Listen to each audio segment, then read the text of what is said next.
जय गुरु जी संगत जी। आज 8वें दिन में सबका आगमन करते हैं। प्यार भरा नमस्कार सबको। जय गुरु जी। और गुरु जी से आज्ञा लेते हुए, मेहर बाबा जी से आशीर्वाद लेते हुए आज शुरुआत करते हैं। कल हमने पढ़ा था कि किस तरह से पास्ट लाइफ की मेमोरीज विद्या जी के सामने आ गई, और वो जो इंटायर सीन था पास्ट लाइफ का, it just flashed before her eyes and she went through an intense feeling of separation. वो तो है ही है, जब सब कुछ उनको याद आ गया तो इतनी इंटेंस फीलिंग हुई उनके अंदर सेपरेशन की, क्योंकि उनको पता था कि उनकी आत्मा कहाँ से आई है। And the recollection of the accident was so crystal clear in her mind, and she could vividly recall the experience of being Neelu.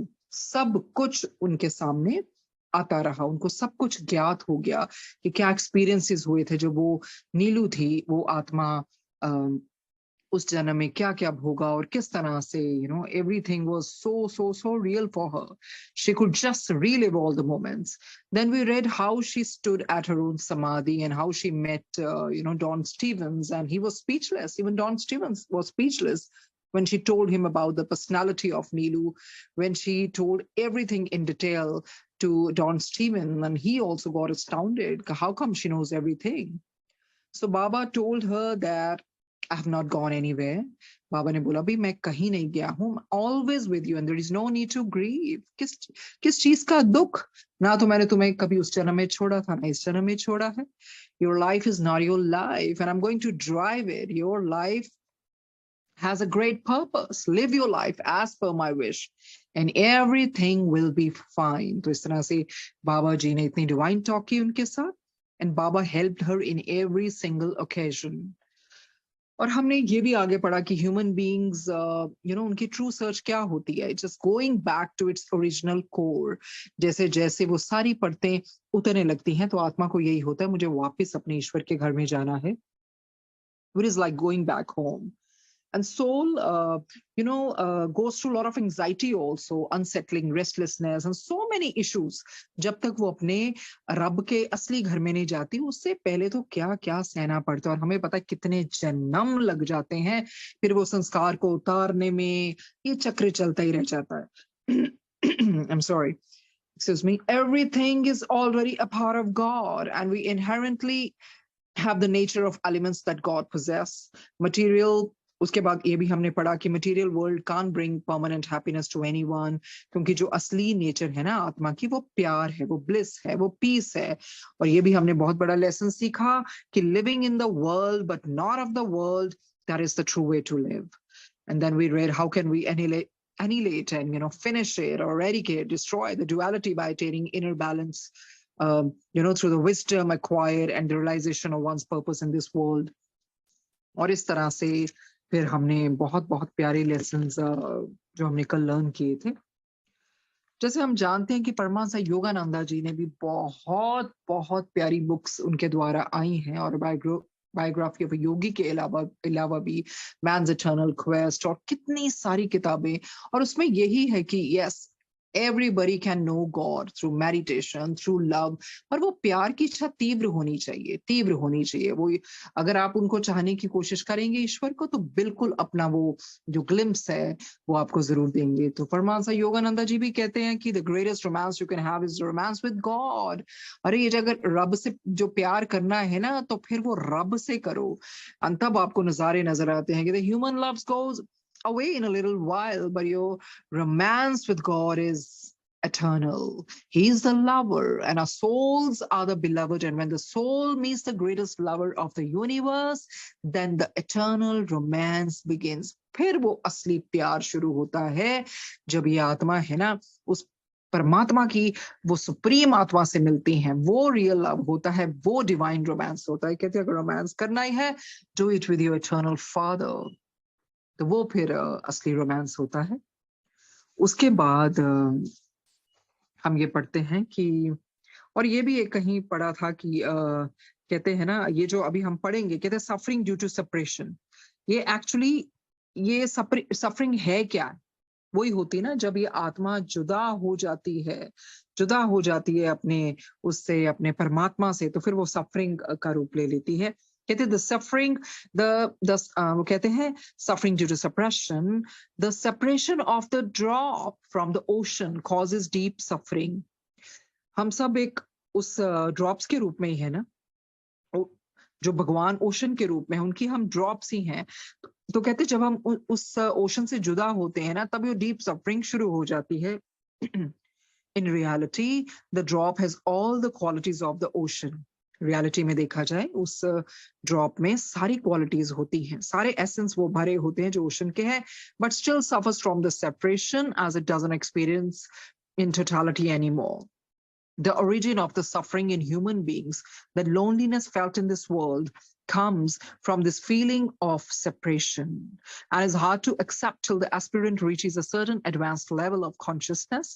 The distress caused by the separation makes the person vulnerable because one gets attached to the material world. वो तो है ही है ना, ये जो basically separation इसीलिए होती है ना, हमें अपनी ट्रू आइडेंटिटी हम भूल जाते हैं कि हम उसी वो जो गहरे सागर में से ही उन्हीं की तो बूंदे हैं हम, इसी करके हमें सेपरेशन वो महसूस होती है। और दूसरा है कि कहते हैं the origin of the suffering in human beings the loneliness, वही है ना जो सफरिंग कैसे शुरू होती है, वो हमें अकेलापन हमें क्यों महसूस होता है, वो बिकॉज वो सेपरेशन जो हमारी जो आत्मा उनसे जुदा हुई होती है। और जब तक आप उन्नति नहीं ना करते, उस एडवांस लेवल तक नहीं पहुंचते, आपकी कॉन्शियसनेस वहां तक नहीं होती, तब तक आप वो सफरिंग महसूस करते हो। फिर the distress caused by the separation makes a person vulnerable. तब आप vulnerable हो जाते हो, इन चीजों का आपके ऊपर असर होता है, and you get attached to the material world. आगे कहते हैं this separation intensifies the need to find a sense of belonging and personal validation. It is often seen that people move from one community to another to satisfy these needs. एक community से दूसरी community तक चले जाते हैं अपनी वो सारी इच्छाओं को पूरा करने के लिए, बहुत सारे अलग अलग रास्ते अपना लेते हैं। They choose different communities according to their choice, priorities and experiences, so they do everything possible to feel accepted. ताकि acceptance मिले, हर तरह के रास्ते बदलते रहते हैं, हर तरह के अनुभव लेना शुरू हो जाते हैं। However, despite achieving most of what they seek, people feel a void inside them and crave for more. कहते हैं आप कुछ भी कर लो, जो मर्जी अपनी चॉइसेस अपनी पूरी कर मतलब चॉइसेस के ऊपर चल लो, प्रायोरिटीज के ऊपर चल लो, एक्सपीरियंस लेते जाओ, जो भी है, पर आपको अंदर से ना वो खालीपन रहता ही है और आपको इच्छा होती है नहीं मुझे कुछ और पाना है, कुछ और पाना है। This happens because at a deeper level, one still feels separated from the core. तो ये जो खालीपन लगता क्यों है? Because आपको पता है कि आप कहीं कोई ना कोई चीज की कमी रह गई। You don't feel yourself कि आप complete हो पूरे, क्योंकि आपका वो जो जड़ है ना, वो तो जो भी है ना, वो अलग हुआ है from the core। इस करके वो deeper level पे आप हमेशा अकेलापन महसूस करते हैं। In other words, the drop feels separated from the ocean and starts associating with other drops. अब वो जो ड्रॉप है, वो जो बूंद है ना, वो हुई तो सेपरेट ओशन से है, पर वो अपने आप को एसोसिएट करना शुरू हो जाती है बाकी बूंदों से। उसको ये नहीं पता लगता कि मेरा एक्चुअली असली कोर तो कुछ और है। Since the real quest is quenched only when it joins the ocean, associating with other drops provides only temporary solace to the soul. कहने का मतलब है आप अपना प्यार कहीं और जैसे मर्जी कुछ भी कर लो, आपको पूर्णता वो नहीं मिलेगी। वो तभी मिलती है जब आप परमात्मा के प्यार में बंध जाते हो, जब आपकी ये जो आपकी ये जो थर्स्ट है ना, जो भी है, जिस तरह की भी रियल क्वेस्ट, ये स्पिरिचुअल क्वेस्ट, ये कैसे बुझती है जब आप परमात्मा में लीन हो जाते हो। उसी को ओशन का नाम दिया गया है, when you join the ocean। और बाकी बाकी चीजों से आपको वो टेम्पररी सॉलिस मिलेगा, आपको वो कोई भी भरपूर तरह से वो सॉलिस या आपको कोई भी है वो पूर्णता की फीलिंग कभी नहीं मिलती है। तो बिल्कुल जैसे हमें गुरुजी के साथ बिल्कुल हमें लगता है कि he completes us, without Guruji we are nothing. अगर गुरुजी आपकी लाइफ में नहीं, आप जितना मर्जी प्यार इधर उधर रिश्ते नातों में जहां मर्जी कर लो, पर आपको यही लगता है नहीं, there is some vacuum, there is some void, you don't feel yourself complete. ये होता है डिवाइन रोमांस परमात्मा के साथ। और जब आपकी सोल बिछड़ती है ना, जब आपको असली पता चल जाता है ना, self realization, then it's not easy to live in the world, because आपको होता है no, I want to unite with my beloved, I want to unite with my master. कहते हैं अगर रुक जाए मेरी धड़कन तो मौत ना समझना, अगर रुक जाए मेरी धड़कन तो मौत ना समझना, कई बार ऐसा हुआ है उन्हें याद करते। तो यही है प्यार अपना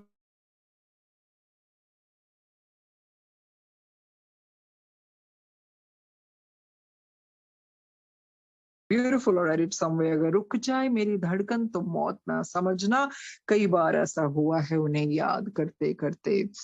सो यही हमने पढ़ा है। रियल क्वेस्ट वही है जब हमारी ये जो ड्रॉप है, डिवाइन ड्रॉप, उस डिवाइन ओशन के साथ मर्ज हो जाती है, फिर आप अपने आप को बिल्कुल कंप्लीट समझने लग जाते हैं। The next is love is our nature. Exactly. Love is our true essence. Love is what we all are made of. Love is what God is all about. Love is God and God is love. Love is our nature. The perfect master of I'm sorry, I'm going to read it again. The perfect master offers a glimpse of the inherent Godhead to the aspirant. वो एक अपनी झलक तो दे ही देते हैं ना, जो उनको चाहता है, उस मार्ग पर चलता है, जिसमें प्यास है अपने गुरु को पाने की. The perfect master offers a glimpse of the inherent Godhood to the aspirant, and the master replicates the ocean according to the aspirant's higher level of consciousness. बात तो वही है, कौन किस लेवल पे है, कौन किस क्लास पे है. This brings unlimited happiness to the confirmation of a higher existence in the grace of the master. The master confirms the aspirant's ability to sustain this permanent happiness and shows his guidance and support. The love and compassion shown by the master puts the aspirant in touch with his true nature. तो ये प्यार और दया की भात मतलब मेहर ही है ना ईश्वर की, जो मेहर होती है ना मास्टर की, तो उससे जो एस्पिरेंट है, डेविटी है, जो भगत है, जो भी है, डिसाइपल है, उसको अपनी ट्रू नेचर का पता लगने लग जाता है. In reality, we all are seeking love, which is our true nature, and we want to become love. Basically, हम सबको ना वो प्यार ही चाहिए जो हम इधर जिंदगी पे भी भाग दौड़ कर रहे हैं. हमने बहुत बारी सुना है, बहुत बारी इंसान कहता भी है, भाई मेरे पास सब कुछ है, फिर भी लगता है कुछ भी नहीं है, क्योंकि वो आप पूर्णता का वो जो आपको पल है, वो जो अनुभव है, वो तभी प्राप्त कर सकते हैं जब आप अपने परमात्मा में मिल जाते हैं. In reality, we all are seeking love, which is our true nature, and we want to become love. A loveless life makes one unhappy. वो तो है ही है, जिसमें जहां जिंदगी में प्यार ही ना हो, वो ईश्वर का परमात्मा का प्यार ही ना हो, तो लाइफ फिर अनहैप्पी है. It's like gloomy life. We seek love in various forms and through various things and people in anticipation of what we have lost. तो फिर हम क्या करते हैं, जो हमें मिला नहीं ना, वो तो हम दूसरे लोगों में पाने की कोशिश करते हैं, चीजों में पाने की कोशिश करते हैं, पर फिर भी वो थोड़ी देर के लिए आपको जरूर सेटिस्फेक्शन या कुछ आपको जो भी प्लेजर मिलेगा, बट इटर्नली आपको कभी भी नहीं मिल सकता. वो सिर्फ परमात्मा के प्यार में मिलता है. It is important to understand the cause of our suffering.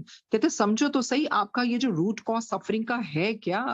That is not concerned to this world, but our own ability to experience the love within us. Actually, जो true cause suffering है ना, वो हमारे अंदर ही है. क्योंकि हमारी inability to experience the love within us, actually परमात्मा तो हमारे सबके अंदर है ना, हम उसको उस तरह से महसूस नहीं करते हैं. वो real love, ocean of love, God is ocean of love and he is inside us.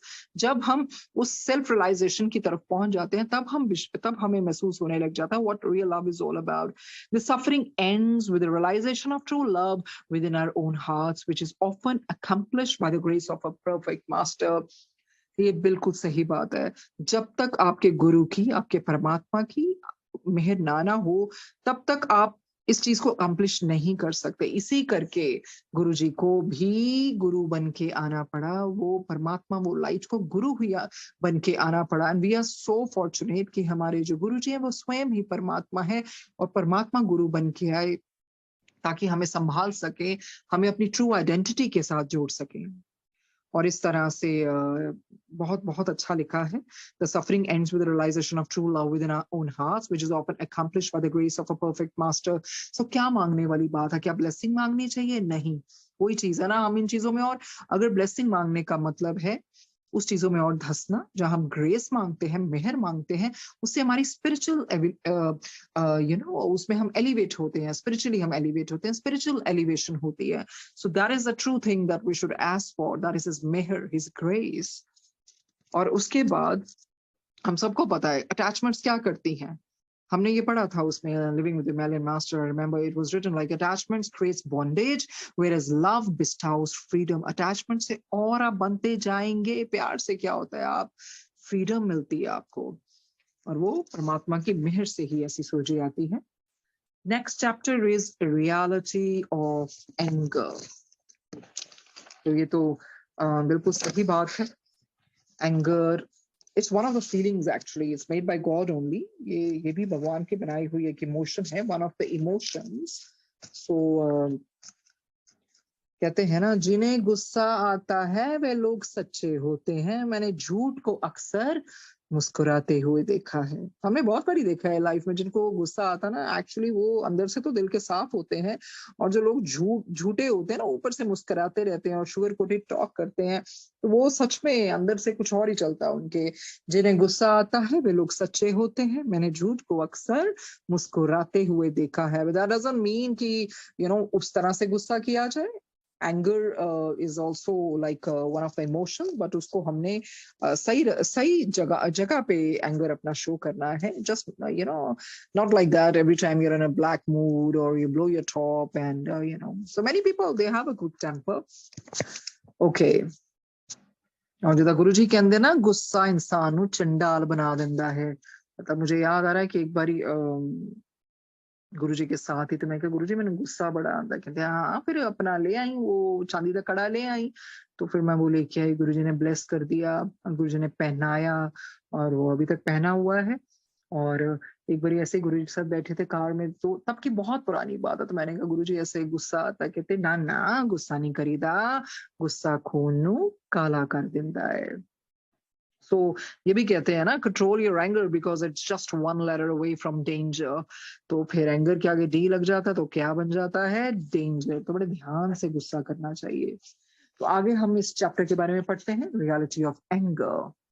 Anger is our worst enemy, ये हमारा सबसे बड़ा दुश्मन है। It is present in us due to our own frustration with life and our mistakes. ये सही बात है, हमारी अपनी कुछ मिस्टेक्स होती हैं, गलतियां होती हैं, और उन्हीं की फ्रस्ट्रेशन के कारण हमारे अंदर वो गुस्सा दबा रहता है। This is reflected excuse me This is reflected outside as we don't understand how to deal with our own shortcomings and project it onto others in the form of anger. ये भाई सही बात है, हमें खुद को समझ नहीं आता, हमारी अपनी कुछ कमियां होती हैं, वो एंगर दब के रह जाता है, और फिर पता नहीं क्या होता है जब दूसरों पे निकलता है। तो ये जो हमारी दबी हुई फ्रस्ट्रेशंस है ना, या शॉर्टकमिंग्स है, ये उसी का नतीजा होता है, किसी ना किसी गुस्से की ओर से निकल जाता है। हमने बहुत बारी देखा, कई बारी लोग जो किसी और चीजों से फ्रस्ट्रेशन होती है उनके अंदर, they are frustrated in life, but somehow it sprouts in anger.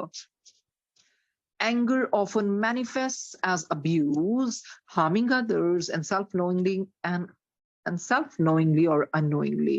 ये सही बात है, कई बार anger it comes out, we start calling names, और दूसरों को हम परेशान करते हैं, नुकसान पहुंचाते हैं, हम जाने या ना जाने, and self-knowingly or unknowingly. Even when our anger is directed at other people, it only leads to self-destruction. तो कहते हैं ना, गुस्सा किसी और की बजाय जो इंसान को गुस्सा आता है ना, उसको ज्यादा खाता है, उसको ज्यादा नुकसान पहुंचाता है, सेल्फ डिस्ट्रक्शन की ओर ले जाता है। Often the pressures of this world can cause frustration about not getting and desired results, or not being able to get what one wants as we strive to fulfill desire after desire.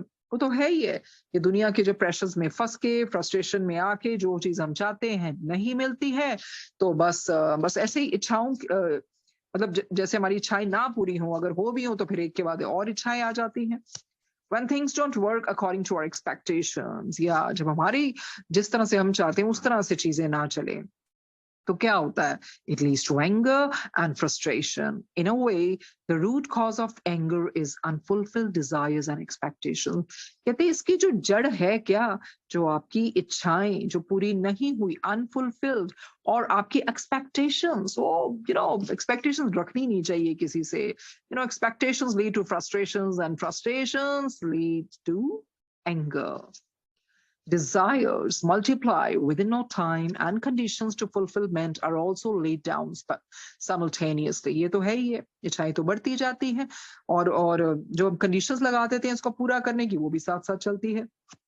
Hence, human beings first create a lot of desires and then make it complicated by placing conditions on them like time, place, and people to fulfill them, which makes it tougher to fulfill these desires. वो तो है ही है। जो human beings है ना, पहले वो बहुत सारी इच्छाएं अपनी वो ले आते हैं सामने, फिर इसको और कॉम्प्लिकेटेड कर देते हैं कि नहीं कब ये पूरा हो, किस वक्त पूरा होगा और कौन से लोग इसको पूरा करेंगे, तो फिर बहुत मुश्किलात आ जाती है आगे। Anger can be powerful emotion if channel properly, that's a great thing, it's written. कहते हैं ये बहुत बहुत एक बड़ी इमोशन है अगर आप इसको सही दिशा दे दो।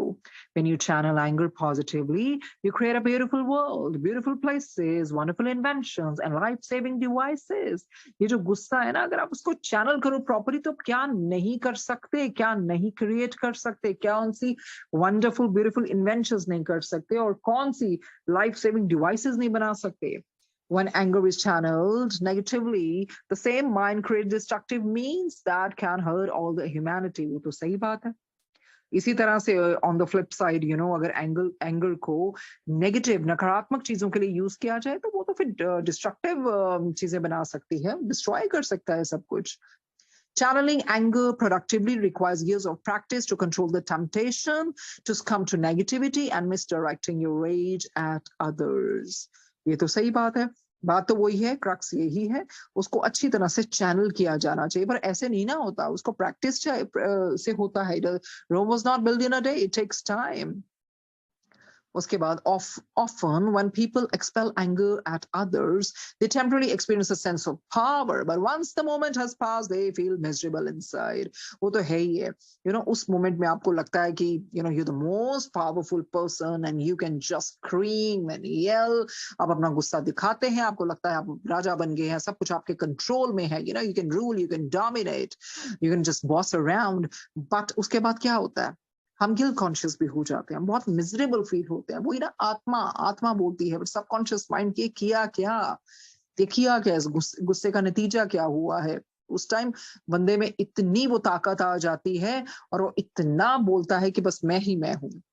The true nature of human beings is trust, love, faith and coexistence. ये true nature बता दी है इंसान की, विश्वास है, प्यार है, faith है, coexistence है, मिलजुल के आपस में रहना।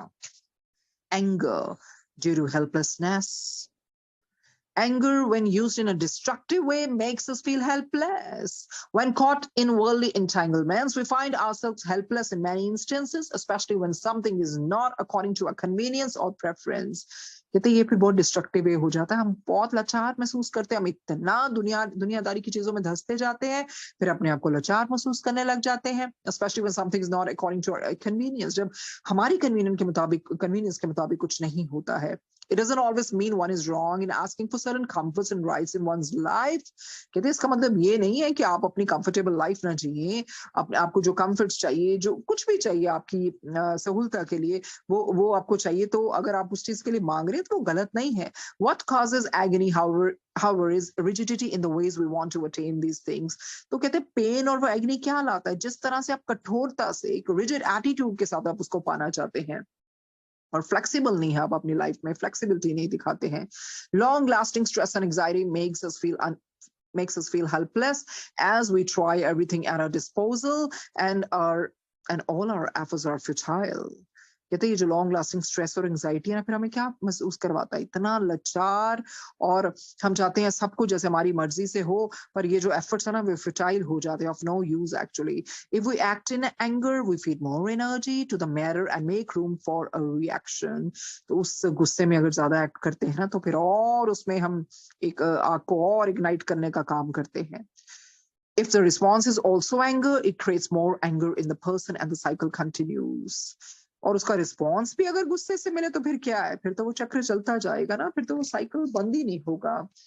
तो वही तो कहते हैं ना, जब एंगर आए तो उसका रिएक्ट कैसे करना है, how you respond rather than reacting, just positively respond to it. Anger and hurt, the more the anger is suppressed, the bigger it becomes. कहते हैं ये भी है, गुस्से का ये भी चीज है, जितना इसको दबाया जाता है उतना ये बढ़ता जाता है। Right from childhood we are taught to resist temptations and control our anger. तो बचपन में हमें क्या शिक्षा दी जाती है, नहीं, अपनी temptations को resist करो, anger को काबू में करो। कहते हैं what you resist, it persists. वो तो है, ये जितनी रेजिस्टेंस दिखाओगे ना वो और परसिस्ट करती जाएगी। तो बचपन में यही कहते हैं ना, गुस्सा ना करो, टेम्पटेशंस पे काबू रखो, but we are not told what we are told that the more we show our anger, the more we will be disliked. तो हमें क्या सिखाया जाता है, अभी अपना गुस्सा मत करना, कोई आपको पसंद नहीं करेगा, गुस्सा नहीं अच्छा होता। बट कहते हैं the paradox is that no one really teaches us how to handle it. It's absolutely correct.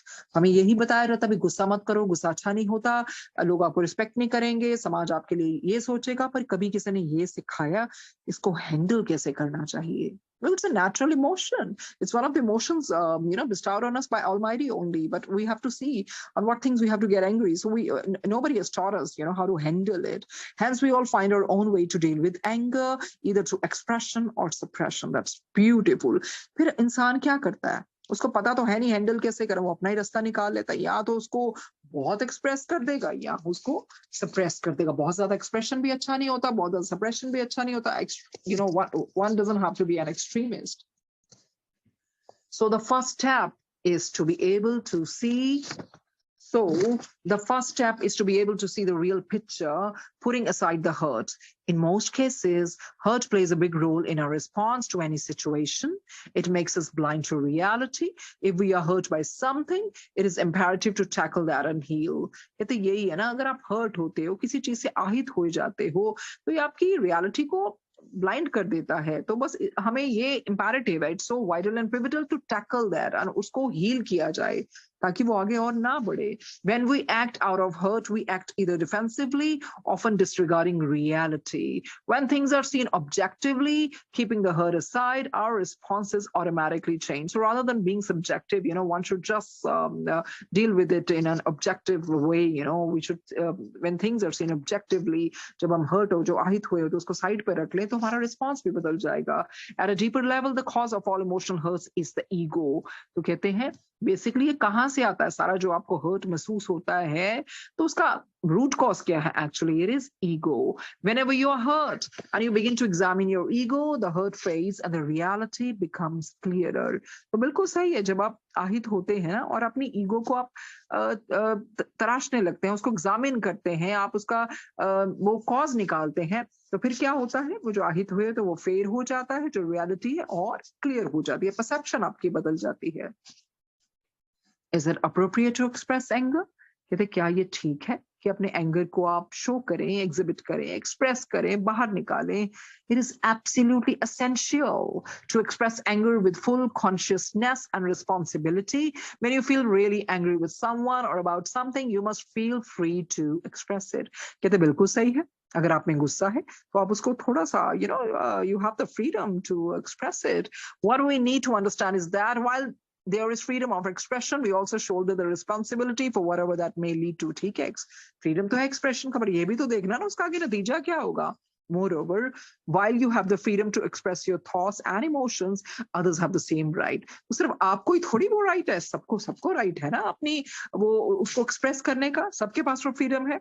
If we choose to express ourselves, especially in anger, we must be prepared to accept the same from others and to face the showdown. ये तो है ही है. अगर आप express करेंगे, तो maybe you also would have to taste that medicine, तो आपको क्या है? कहते हैं जब आप anger express करते हैं, तो आप भी तो prepare हो जाओ, to face the music, to face the reality. आपको वापस क्या मिलने वाला है? Okay, often things said in aggression are harsh and unreasonable. ये बिल्कुल सही है, क्योंकि aggression में बंदा वो चीजें कह देता है जो इंसान अंदर से चाहे ना मीन करता हो, बट वो harsh होती हैं बातें, unreasonable होती हैं, कोई मतलब नहीं निकलता. More than anything else, such actions and words represent deeper hurt from not having learned to deal with our insecurities and desires properly. तो फिर वो अंदर से निकलती हैं वो चीजें, वो उस तरह से जब अंदर से आपको चोट पहुंची होती, आहित हुए होते, वो अंदर से वो चीजें निकलती हैं, बिकॉज आपने वो सीखा ही नहीं कभी उसको डील कैसे करना. कहीं ना कहीं हमारी इनसिक्योरिटीज होती हैं उसको लेके. These obsessive thoughts and feelings of hurt surface in the form of aggression. तो ये जो कई बार ऑब्सेसिव थॉट्स होती हैं, फीलिंग्स होती हैं ना, क्या ये किस चीज का वो शेप लेती हैं? अग्रेशन का. If you are angry, try expressing it with completely honesty and be prepared to face the consequences. कहते हैं अगर आपको गुस्सा है और आप एक्सप्रेस कर रहे हैं और पूरी आप अपनी ऑनेस्टी से कर रहे हैं, तो फिर आपको उसका वो जो कॉन्सिक्वेंसेस, उसके रिजल्ट्स है, उसके रेपरकशंस है, उसको भी तो फेस करना पड़ेगा ना. तैयार होना चाहिए उसको फेस करने के लिए. In moments of such honest expression, you will cleanse your system of meaningless thoughts. तो कहते हैं ये एक रास्ता भी है, आपके जो मीनिंगलेस थॉट्स है उसको रास्ता मिल जाएगा, वो चीजें बाहर आ जाएंगी, सफाई हो जाएगी अंदर की। Observe this process and realize that your feelings are valid and that you have the right to assert yourself, but expressing them in anger does not serve any purpose and often leads to regret. तो कहते हैं कोई इतना purpose, उसका कोई फायदा नहीं होता आगे जाके, तो फिर हमें रिग्रेट ही करना पड़ता है ना। You have to remove, sometime you are remorseful for what you did. If there is no regret and no negativity in your heart, then such anger can be described as mere venting। कहते हैं अगर तो कोई regret भी नहीं है ना और कोई नेगेटिविटी नहीं है, तो इस एंगर को क्या करेंगे? मतलब ठीक है, एक रास्ता मिल गया to you bottle up, you know, it just you know got the way to your bottled up emotions, you know, वो आप वेंट कर देते हो, बाहर निकाल देते हो। Suppression of anger, the suppression of anger in the name of spirituality can make you feel unpleasant. Such long term suppression can result in internalized securities or even a breakdown. If you're trying to continuously suppress anger in the name of anger management, it is important to realize that you're following the process of suppression that can lead to serious repercussions and impact physical and mental health। ये भी सही बात है कि ज्यादा दबाएंगे ना तो उससे क्या होगा, तो वो क्या बीमारी का रूप ले लेगा। तो एंगर को बाहर निकालने का जरूरी नहीं है गुस्से को गुस्से से ही दर्शाया जाए, गुस्से से ही बाहर निकाला जाए, और भी बहुत तरीके होते हैं। पर अगर आप इसको एंगर मैनेजमेंट का नाम लेके अपने एंगर को बहुत सप्रेस करी जाएंगे बार बार बार बार, तो नहीं, इसका सीरियस कोई डायरेक्ट रेपिकशन हो सकता है और इसका जो प्रभाव है आपकी फिजिकल और मेंटल हेल्थ पर पड़ेगा। It is not about casting off anger, it is about understanding our emotional state and channelling its productivity to bring about essential changes in our attitude, thoughts, and behavior. This gives more happiness to when the people around us. Apology and forgiveness become important factors that make a world of difference in bringing about these positive changes. बात तो सही है, anger को खत्म करने का तरीका एक अपॉलॉजी भी होता है। One should be apologetic and forgiveness, you know, ये बहुत बहुत इंपॉर्टेंट चीजें हैं एंगर मैनेजमेंट के लिए। किस तरह एंगर को नई दिशा मिलनी चाहिए, जैसे मेहर बाबा जी ने भी कहा था, love and forgiveness is not for the फेंट हार्टेड। ये उस तरह का प्यार जो रब से प्यार, और फॉरगिवनेस ये फेंट हार्टेड लोगों के लिए नहीं है, ये बहुत स्ट्रॉन्ग लोगों के लिए है जो माफ कर देते हैं दूसरों को। सो ऐसे ही है कि क्रोध को जितना दबाओगे उतना बढ़ेगा, और इस तरह से हमें ज्यादा भी उसको हमें दबाना नहीं है ना, उसको हमने एक सही दिशा देनी है।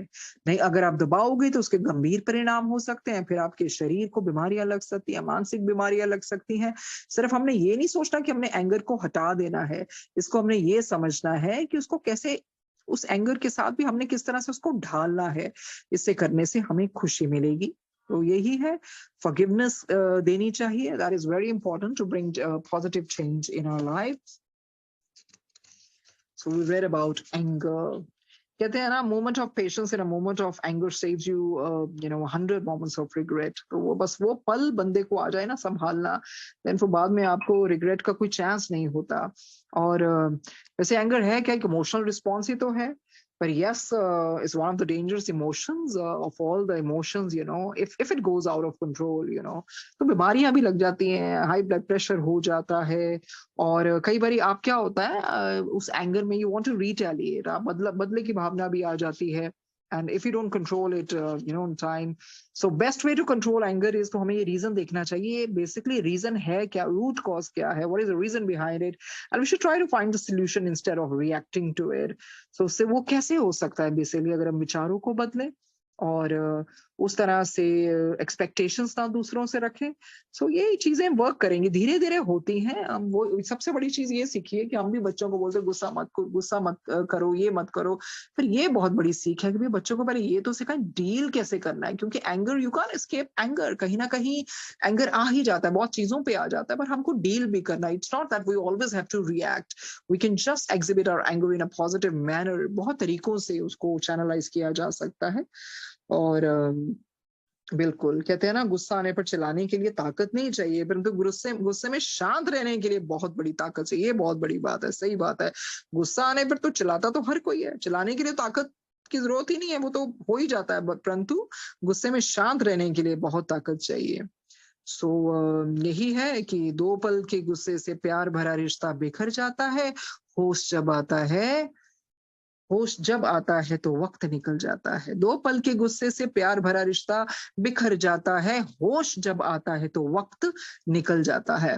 तो ये बहुत जरूरी है, गुस्से को हम थोड़ा, गुस्से का दमन सीखें। हाँ, जहां पर गुस्सा आना चाहिए वहां गुस्सा को दबाना भी नहीं चाहिए, वो सही दिशा देनी चाहिए, नहीं तो फिर बीमारियां का रूप लेगा। That is also not good actually. Okay, so we read about anger. That was really nice lesson to learn. Now is seeking confirmations. कहते हैं वो जो है ना, confirmation क्या होता है, प्रमाण मांगते हैं हम उसको, उसको हम the next chapter is seeking confirmations. विद्या जी कहती हैं, while I try to keep everything normal at home and attend to my duties, remembering Baba had become one of the most important aspects of my life. कहते ठीक है, अपना जो भी रोजमर्रा अपने हाउस चोर्स घर के काम करते हुए ना, सबसे मेरी प्यारी और बड़ी ड्यूटी क्या थी कि अपने बाबा को याद करना, हर वक्त उनको याद करना। One of the things that kept bothering me was a question why I had to come back if I was already with Meher Baba. ये बिल्कुल सही बात है। वो कहती हैं कि भाई मैं वापस क्यों आई, मैं तो ऑलरेडी उनके साथ ही, फिजिकल रूप में उनके साथ ही, मुझे उनका साथ मिला, मेरे क्या कारण है, मुझे वापस बाबा ने क्यों भेजा? I might be an ignoramus, but he is an avatar and can redeem me with his grace. कहते मान लिया मैं तो इग्नोरेंट थी ना, मुझे कुछ नहीं पता था, पर बाबा तो बाबा है ना, बाबा तो अवतार है, वो तो मुझे अपनी मेहर से मेरा कितना कुछ ठीक कर सकते थे, मुझे रिडीम कर सकते थे। Living with an avatar and coming back to this world was not really clear to me and easily acceptable. अरे भाई मैं अवतार के साथ रही हूँ, उस जन्म में रहा हूँ, मुझे फिर दुनिया में क्यों भेजा गया, ये मुझे क्लैरिटी नहीं, और मैंने एक्सेप्ट भी नहीं किया उसको। I felt even if I'm not I felt even if I'm not good enough, he was powerful enough to transform me. अरे ठीक है, मेरे में तो वो शक्ति नहीं थी, and I was not even good enough, you know. Of course, हम कुछ भी नहीं है उस मालिक के आगे, पर उनमें तो वो पूरी ताकत थी ना मुझे ट्रांसफॉर्म करने की, और मुझे उन्होंने वापस क्यों भेजा? So you know, these kind of thoughts were hammering you know, her again and again. I shared my story with some close friends and family, and they were amazed. My husband always trusted my experiences and stood by me. तो विद्या जी ने ये जो उनके अनुभव हुए, divine अनुभव हुए, अपने दोस्तों के साथ, अपने फैमिली मेंबर्स के साथ शेयर किए, and she was fortunate enough to have that kind of husband, you know, who didn't doubt her, but he really trusted her. My husband always trusted my experiences and stood by me. He saw me change for the better and had no complaints. उन्होंने देखा कि जो विद्या जी में transformation आ रहा है अच्छे के लिए आ रहा है, और कोई शिकायत का कोई मौका ही नहीं था उनके पास. He too became a follower of Baba. At this time, he was posted in Mumbai, and his office was in the same building as Baba's Mumbai Center on the Grant Road. तो ये भी बहुत अच्छी बात हुई। कहते हैं उस टाइम पे क्या हुआ, उनकी पोस्टिंग मुंबई में थी, और सिर्फ मुंबई में नहीं थी, उनका ऑफिस भी सेम बिल्डिंग में था जहाँ बाबा का वो सेंटर था ना, ग्रैंड रोड पे. He strongly felt Baba's presence, which helped him several times in his life. The quest, why am I here, remained. I didn't see any purpose in doing regular chores and living an aimless life. I didn't understand what work Baba wanted me to do. वो कहते हैं यही था ना, यही प्रश्न था, मैं यहाँ क्यों आई, मुझे तो लगता नहीं मेरा कोई पर्पस है. जब भी वो रेगुलर चोर्स अपने करती थी, मेरी लाइफ का तो यार कोई दिशा ही नहीं है, कोई एम है. I am leading aimless life. I didn't understand कि मुझे बाबा ने वहां यहाँ भेजा क्यों है, मेरा पर्पस क्या है. I knew he had chosen me and would accordingly instruct me regarding any specific work. कहती है मुझे ये तो पता है कि बाबा ने किसी पर्पस के लिए कुछ तो है ना जो मुझे चूज किया है, और कोई स्पेसिफिक वर्क के लिए मुझे चुना है. While I kept reading books about Baba, so I could try to make sense of my life, this question constantly kept disturbing me. कहती पर जो भी है मैं किताबें डिवाइन पढ़ती गई, और I could try to make sense of my life. कुछ मुझे जो भी है, मुझे वो उस तरह के अनुभव है, मुझे उस तरह की दिशा मिलने लगी. और ये जो क्वेश्चन था ना, ये मुझे डिस्टर्ब करता रहा, यही कि मैं क्यों आई. I had read Sounds of Silence. Even I have that book. It's a beautiful book. You can even get the PDF. Oh my God, it is such an enlightening book. It's by Nan Omriga. ये वही है, इनके भी बेटे बहुत महान famous jockey हुए हैं. He died. You can imagine how her world had shattered. और ये भी किसी तरह से कौशल भवनागिरी जी से मिली थी, जिन्होंने वो लिखे लॉज ऑफ स्पिरिट वर्ल्ड. और इस तरह से पहले तो उन्होंने विश्वास ही नहीं किया, काफी सालों बाद आया, आई गेस 5-6 सालों के बाद ये भी वही automatic writing, auto writing method से इन्होंने कनेक्ट किया था अपने बेटे को। This is a beautiful book, sounds of silence, a bridge across two worlds. तो में इनके बेटे का पिक्चर बना है, पीछे मेहर बाबा जी का भी बना है। और हालांकि इनको मेहर बाबा जी का ऐसा कुछ नहीं था, पर इनके जो बेटे हैं ना, वो बाद में जैसे भी ऑटो मेथड के द्वारा इनसे बातचीत की तो वो कहते थे मैं बाबा का राइट हैंड हूँ। इसमें ऐसे डिवाइन एक्सपीरियंस हैं, you got to read it to believe it, कि किस तरह से वो कभी उन्होंने कहना कि आज मैं इस फॉरेनर के रूप में आऊंगा, इनके बेटे ने कहना मैंने कुर्ता पजामा डाला होगा, या आज मैं गोल्ड थ्रेड्स में, मतलब वो कभी बटरफ्लाई के रूप में, हर तरह वो इतने डिवाइन सोल रही होगी। और बाबा जी उनको ले गए, पर कोई ना कोई रीजन ही होता है। और इन्होंने जब अपने इनको मैसेजेस डायरेक्टली मिले थे मेहर बाबा जी से भी, और बाबा जी ने यही कहा था कि don't worry, you know, I have taken him to me so he never will have to go back to life again, and he is with me and I will take care of forever and he will never leave me now, ऐसे बाबा ने इनसे कहा था। सो जो book lovers हैं, अगर वो किताब ये पढ़ेंगे, sound of silence, a bridge across two worlds, so trust me, it is one of the beautiful books, beautiful books. तो वैसे ही विद्या जी कहती हैं, I had read Sound of Silence by now and knew about its author Nan Umriger. She had lost her 18-year-old son Carl, who died in a horse racing accident. क्योंकि वो jockey रहे थे ना, an ace jockey actually, ace jockey, number one jockey, who died in a horse racing accident at Bombay in 1979.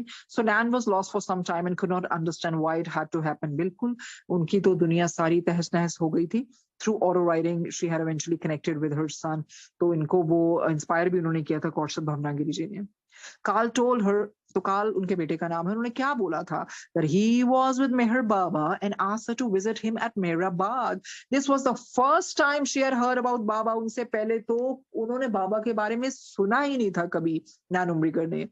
And went in search of him. Baba gave her many experiences, which over a period of time helped her make peace with her loss and became Baba's follower.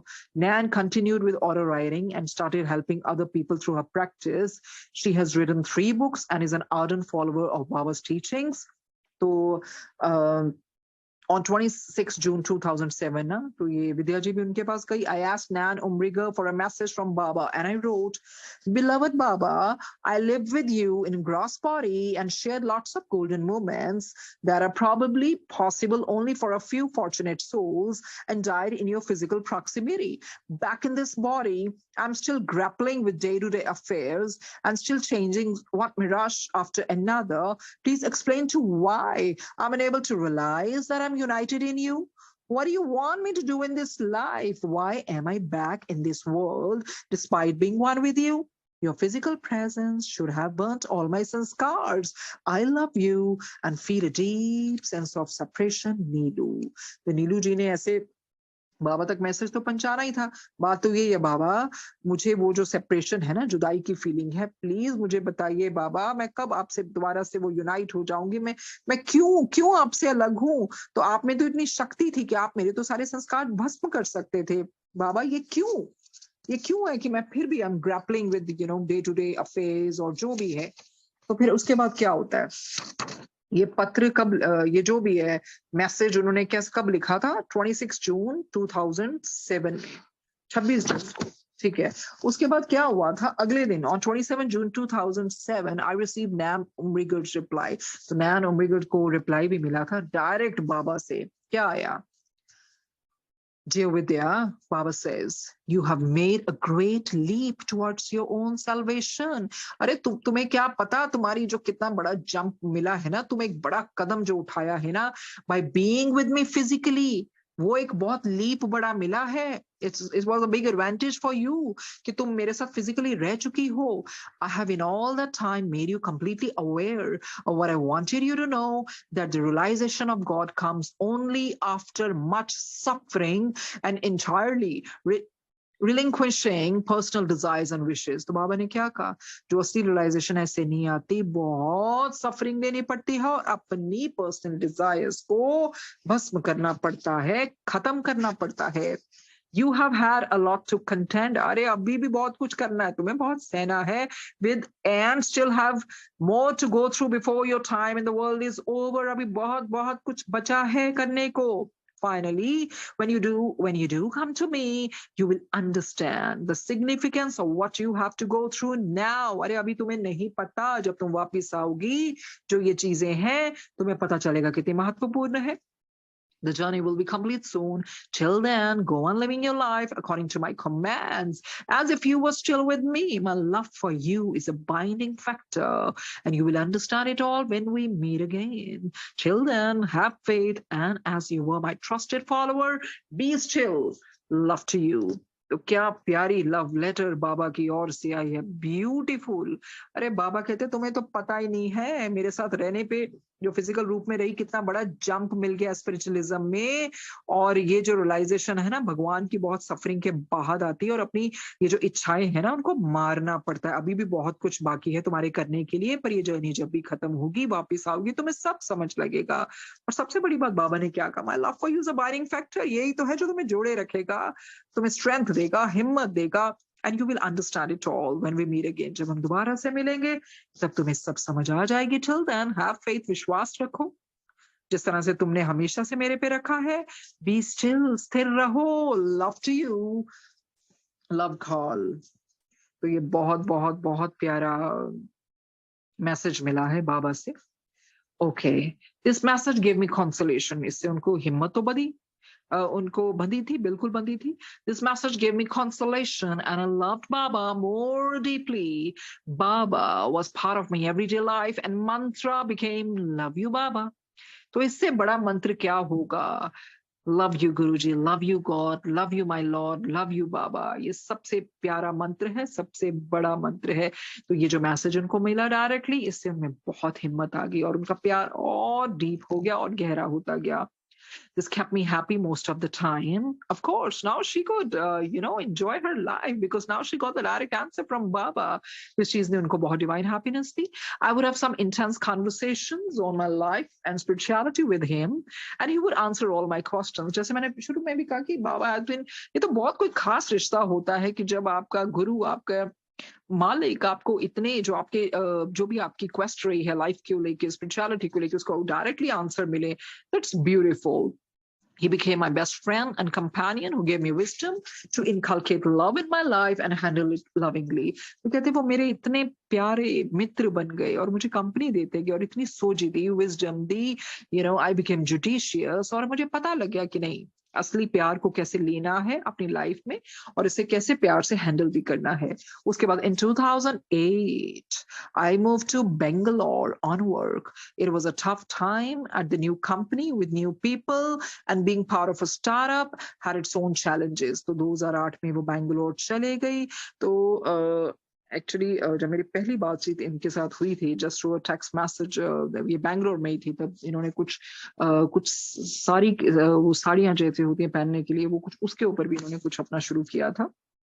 In 2008, I moved to Bangalore and work. It was a tough time at a new company with the new people, and being part of startup had its own challenges. I had to put extra effort to balance my work and life with the added complication of my husband still being in Mumbai. तो इनके husband उस time Mumbai में ही थे, तो naturally वो है ही अकेले, उनको काफी बैलेंस करना पड़ा अपने काम को लेके, पर्सनल लाइफ को लेके, और एक्स्ट्रा एफर्ट भी देना पड़ा. With the added complication of my husband still being in Mumbai, after a year, he also moved to Bangalore. तो एक साल के बाद इनके husband भी वहाँ बैंगलोर में आ गए.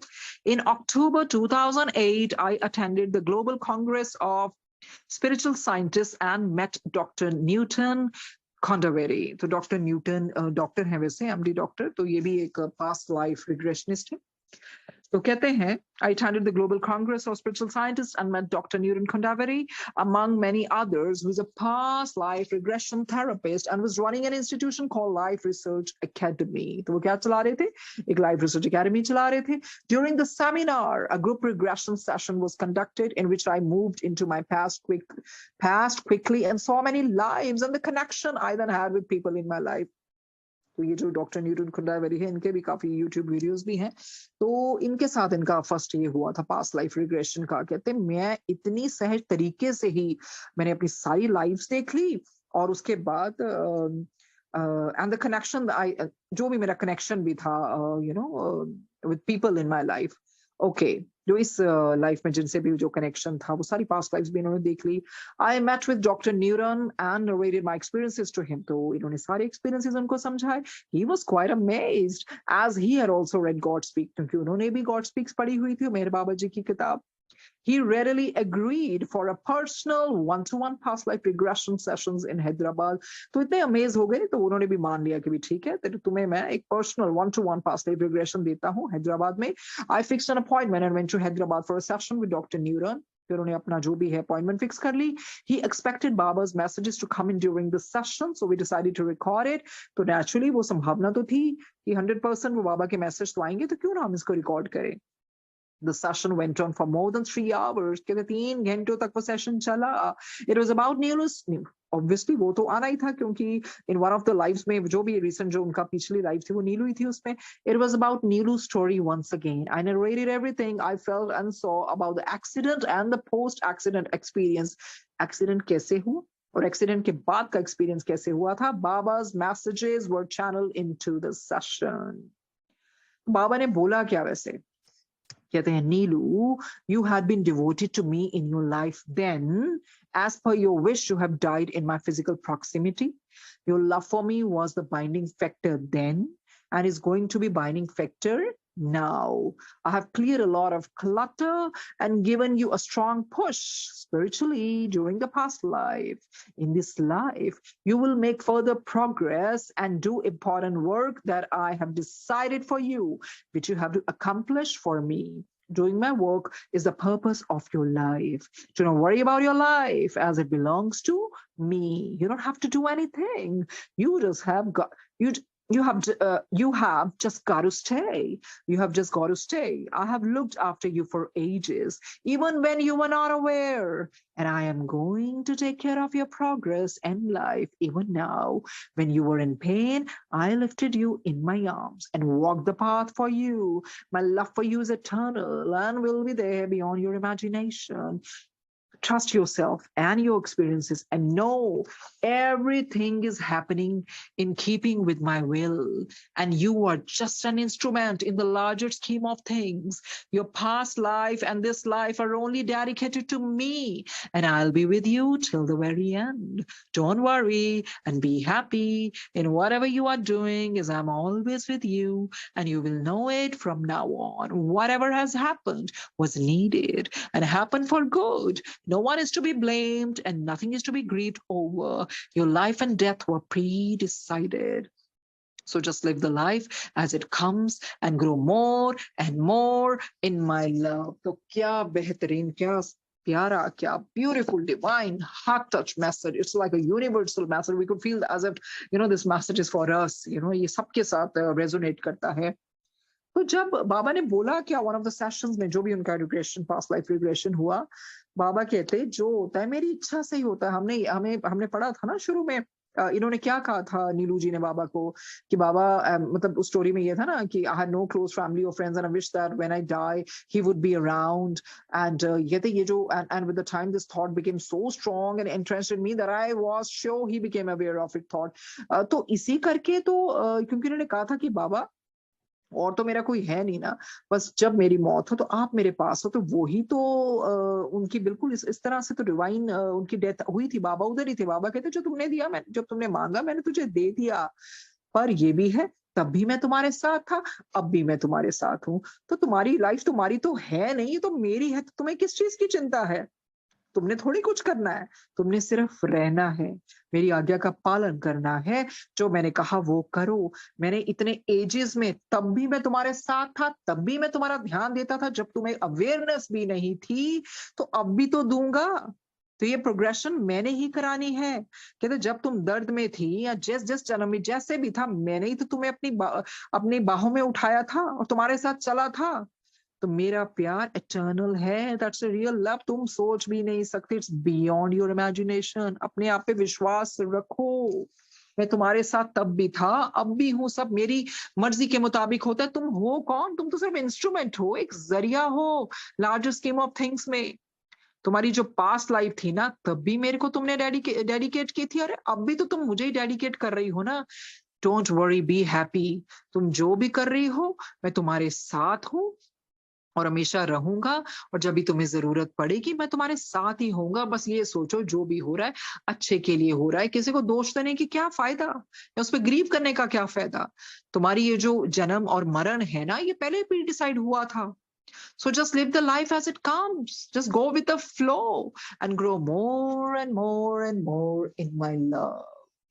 The session was empowering with Baba was speaking through me for hours. इतना powerful, इतना empowering था, क्योंकि बाबा तो कितने घंटे मेरे से बात करते रहे, which gave me a lot of joy. At the end of the session, Dr. Newton showed me God speaks and said, "This is your journey now." जैसे session खत्म हुआ ना, तो डॉक्टर न्यूरन ने भी इनको गॉड स्पीक्स किताब दी, तो उन्होंने कहा अब ये है तुम्हारी journey. I felt extremely grateful to him for facilitating this session with utmost devotion and love for Baba.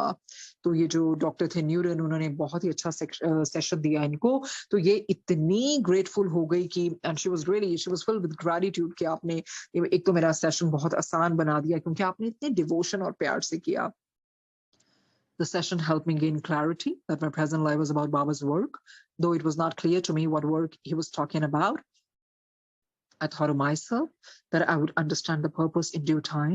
It helped connect various strands of memories that were scattered earlier, and the story became clearer. Life Research Academy published my story in the Eternal Lifetimes magazine, October 2009 issue. तो life research academy हमें पता है ना कि ये वो ही है, ये जो अपने डॉक्टर न्यूटन है कॉन्वेरी, ये जो इंस्टीट्यूशन चलाते हैं, life research academy. So I think it's a beautiful feeling, you know, past life regression. हालांकि गुरुजी मना भी करते हैं, पर I don't know, you know, individual reasons होते हैं हर एक के। कोई इनके लिए तो बहुत बड़ा रीजन रहा होगा, और वो मेहर बाबा जी की आज्ञा से ही सब कुछ हुआ होगा कि किस तरह से पास्ट लाइफ रिग्रेशन में एटलीस्ट इनको और वो स्ट्रांग होता गया, उनको रीजन मिलते गए, और इनका प्यार गहरा होता गया। जब बाबा ने डायरेक्टली बोल दिया, तब भी मैं था, अब भी मैं हूं, तब भी मैंने संभाला, अब भी मैंने संभाला, तुम तो जरिया हो, तुम अपनी मर्जी से थोड़ी आई हो। ये जो तुम्हारी डेथ है, तुम्हारी लाइफ अब पहले ही लिखा हुआ है, तो किस चीज की चिंता, जब मैं तुम्हें थामे हुए हूं तो और क्या चाहिए। जब किसी के गुरु, किसी के अवतार थाम ले, तो फिर तो कोई डरने की वजह ही नहीं है, फिर तो उसमें कोई रीजनिंग और लॉजिक ही नहीं चलता, because our master knows the best. शायद वो इतनी क्लोज प्रॉक्सिमिटी में रही थी नीलू बन के, तो इसी करके तो इस जन्म में और पुश हुआ ना, जो चैप्टर्स पीछे छोड़े थे, अब वो इस जन्म में उस जन्म में उनका फिजिकल रूप में रही, अब जो स्पिरिचुअल रूप में कितनी आगे बढ़ती चली गई। अभी इनकी जो जॉय रियलाइजेशन बुक एक और रही है, वो मेरे अभी जस्ट 3-4 दिन पहले मेरे घर पहुंची है। एक किताब इनकी और इन्होंने लिखी है बाबा के ऊपर। तो हमने देखा इस जन्म में उनको और कितना कितना गहरा होता गया सब, उनको हर तरह की नॉलेज मिलती गई, कितना बड़ा ज्ञान, तो उनका जीना तो सफल है। इसे कहते हैं जब परमात्मा, जब आपका गुरु आपको अपनी मर्जी से जन्म देता है। अब आप समझ सकते होंगे, कबीर कहते हैं ना, नहीं गुरु जी मोक्ष दे दो। एक्चुअली मोक्ष भी नहीं मांगना चाहिए, वो भी एक मांग में ही आ जाता है, बिकॉज हमारे मास्टर को आत्मा समर्पण जब कर देते हैं ना, आत्मसमर्पण, आत्मा का समर्पण कर देते हैं, तो मास्टर को पता है इस सोल को मैंने और कैसे एलिवेट करना है। तो एक्चुअली मास्टर नोज कि कहाँ पर मैंने इस आत्मा को ब्लूम करवाना है। और ये अब इस जन्म में जैसे ये आई विद्या वलेजी और Vidya Yedavalleji, sorry I am sounding crazy actually. So ये विद्या येदावलेजी इस जन्म में आई, इस किताब के जरिए उन्होंने कितनों की जिंदगियां बदलती रही। एज वी हमने सब ने डॉक्टर बद्दी में से डॉक्टर कुलदीप के हमने सत्संग सुने हैं, तो आज उनका बहुत ही प्यारा मैसेज आया, ऑडियो मैसेज, वो करती रहती हैं बात। ये सेड कि आंटी ये किताब पढ़ते पढ़ते कैसे मेरे आंसू ही नहीं रुके, you know, I kept on reading reading reading. और वो सब में समझ में लगता है कि जब कई लोग भी कहते हैं गुरु जी से मैं इस जन्म में जुड़ी हूँ, गुरु जी को पता है कैसे हैं। I mean it was a beautiful feeling, you know, she was sharing and she was crying and oh my god, she was just so much in love with Guruji, and this book was like enlightening her more and more and more. So ये बहुत जरूरी है। कई बार बहुत छोटी सोच होती है, जो लोग कहते हैं ऐसे गुरुजी ने मानते किताबा नहीं पढ़ते, अरे क्या क्या क्या सोच है आप लोगों की, आप समझ क्यों नहीं रहे हैं। डिवाइन लाइट इज वन, अगर ऐसे है तो फिर हम राम जी के बारे में क्यों पढ़ रहे हैं? वो भी तो अवतार रहे हैं। हनुमान जी के बारे में पढ़ते हैं, कृष्ण जी के बारे में पढ़ते हैं, सब अवतारों के बारे में पढ़ना चाहिए, परफेक्ट मास्टर्स के पढ़ना चाहिए। अगर आपको शौक है, नहीं है तो कोई बात नहीं, nobody is forcing, divine light is one. ये डिविनिटी है, ये एंडलेस है। ये चीजें कभी खत्म नहीं होती। अपने आप को और पॉजिटिव रखने के लिए ये स्वाध्याय करना जरूरी है। इससे पता चलता है परमात्मा का कोई अंत ही नहीं है, वो अनंत है, वो अनंत है। तो इस तरह के पास्ट लाइफ रिग्रेशनिस्ट बहुत रहे हैं। वो अपने ब्रायन वॉइस रहे हैं, हमने पढ़ा है उन्होंने कितनी किताबें लिखी हैं। Same soul, many bodies, many lives, many masters, only love is real, बहुत बहुत miracles happen and messages from the masters. इस तरह डोलोरस कैनन रहे हैं, ये माइकल न्यूटन रहे हैं, कैरल बाउमन रहे हैं, बहुत सारे पास्ट लाइफ रिग्रेशनिस्ट रहे हैं। या टाइम इज ओवर। सो आज्ञा लेते हैं गुरु जी से। धन्यवाद संगत जी, धन्यवाद एकता शिल्पी जी और मेहर बाबा जी से। सबको प्यार भरा नमन। पढ़ते वक्त बहुत गलतियां हुई, मुझे क्षमा कीजिए और हम मिलते हैं फिर फ्राइडे को। Thank you.